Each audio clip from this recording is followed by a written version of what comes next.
Speeding Bulletin. My name is Steve Younis from SupermanHomepage.com. This is all the Superman related news there was for the week September 11 to September 17, 2009. Earlier in the week, MTV's Splash page caught up with Mark Millar and asked him if he thinks his Superman trilogy idea would get off the ground in light of the recent court ruling. Millar said, "I don't think they could afford me now, I'll stick with Marvel." He also said he likes the idea of assigning the storytelling duties to comic book writers such as Jeff Johns. However, MTV's Splash page caught up with the new DC Entertainment president Diane Nelson and asked her specifically about the status of the new Superman movie. She said, "We actually don't have any current plans for Superman. We've obviously done a lot of great things behind the property in our history, and it's a key part of the family, but we don't have current plans behind Superman." Warner Bros. Senior Vice President Corporate Communications Scott Rowe revealed that the ongoing legal battle is the reason why the WB and DC Entertainment don't currently have any plans to make a new Superman movie. In reply to an email, Rowe said, "Superman is an important member of our family, but because of ongoing litigation, we cannot announce any concrete plans at this time. That said, at some point in the future you're likely to see a new Superman, so have no fear." Sounds like another long wait for Superman fans. This past week saw 4 different video clips from the upcoming Superman Batman Public Enemies animated movie released online. The first clip shows Superman confronted by President Lex Luthor and Metallo. The second shows a continuation of the fight between Superman and Metallo. And another shows a rooftop fight between Superman and Batman against Major Force and Captain Atom. And the other shows President Lex Luthor addressing a large crowd with a menacing speech. Superman Batman Public Enemies, the next DCU animated original movie, will be distributed by Warner Home Video on September 29th. Warner Bros. Launched the Superman Batman Public Enemies Sweeps, where fans can enter in daily codes to go into the draw for a chance to win a PlayStation 3, a 40-inch LCD HD TV, the animated movie on Blu-ray disc, the graphic novel, 2 DC Direct marquettes, and more. Unfortunately, the sweepstakes are only open to residents of the US, but fans from other countries can still have fun collecting the virtual collector cards. We received confirmation on the plot and voice cast for Justice League Crisis on Two Earths, the next DCU animated movie to be released after Superman Batman Public Enemies.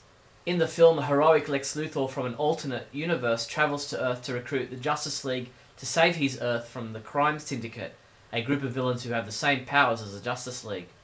Mark Harmon from NCIS has been cast as the voice of Superman.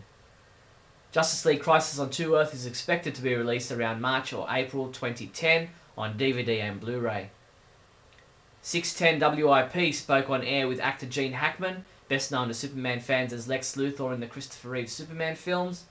Gene talks briefly about his acting career, working with Christopher Reeve, and what it was like filming Superman the movie and Superman 2 at the same time.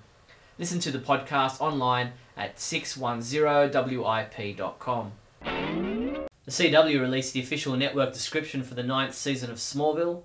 Soaring into its 9th season, this modern retelling of the Superman legend and its classic characters continues to blend realism, action and emotional depth to reveal a new interpretation of the enduring mythology. This season, as Metropolis Clock Tower tolls our character's darkest hour, we find Clark Kent finally making his first attempts to embrace his calling as a superhero. You can read the complete document at the Superman homepage.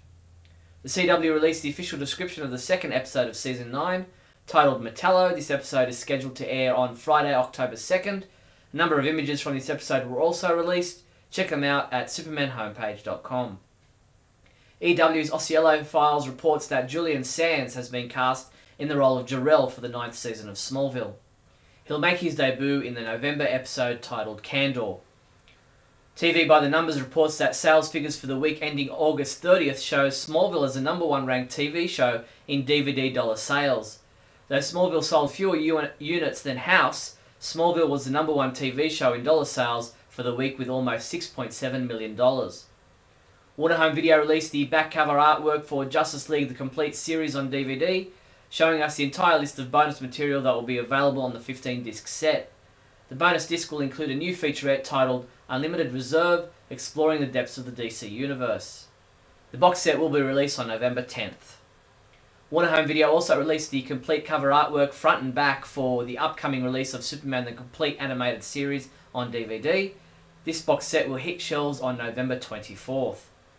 Superman homepage reviewer James Lance continues reviewing episodes of the 1950s Adventures of Superman TV series. check out his review of Rescue, in which Superman rescues Lois and a miner trapped in a cave-in. Newsarama.com reports that DC Comics is set to announce a major overhaul to the Superman-Batman comic book title that will see the book return to mainstream DCU continuity by way of looking back at past events and expanding on the characters' role in past stories. Dan Didio said, "Over the next year you're going to see Superman-Batman actually reflecting major events of the past of the DC Universe. Current co-writers Michael Green and Mike Johnson will leave the title as of issue number 63, with fill-in stories taking place until the whole looking back scenario begins." The 11th of 12 Superman comic strips from the weekly Wednesday Comics publication from DC Comics is now available to read online at USA Today's website. Speaking of which, comicbookresources.com caught up with writer John Arcudi and artist Lee Bermejo to talk to them about the Superman strip in the Wednesday Comics weekly publication. Arcudi said, "We wanted to do a story for the uninitiated, the reader who doesn't read every Superman title every month, and therefore present a sort of travel guide through Clark's world." The 19th episode of the From Crisis to Crisis podcast is now online. This week Jeffrey and Michael look at Superman books with the cover date February 1988. Comic books we reviewed this week included Justice League Cry for Justice number 3, which was reviewed a little late by Michael Bailey, who gave this a 3 out of 5, saying, "This issue was a bit of a disappointment for me." Ralph Silver reviewed Superman World of New Krypton number 7, saying, "Overall this was another enjoyable installment," and he gave it a 5 out of 5. Adventure Comics number 2 was reviewed by Anthony L., who gave it a 3 out of 5, saying, "I'm a bit underwhelmed by the plot so far." Barry Fryman reviewed Wednesday Comics number 10, saying, "At least we get to see Superman on the offensive this week." Lastly, James Lance looked back to May 1997 to review Superman Adventures number 7, which he rated a 4 out of 5. Superman comics shipping this week from September 16th include Action Comics 881, Tiny Titans number 20, and Wednesday Comics number 11. The Christopher and Dana Reeve Foundation are asking fans to remember Christopher Reeve on September 25th, what would have been his 57th birthday, by helping them carry on the remarkable work that he began. Make your donation today via christopherreeve.org. That's all the Superman-related news there was for the week September 11th to September 17th. I'm Steve Younis from supermanhomepage.com.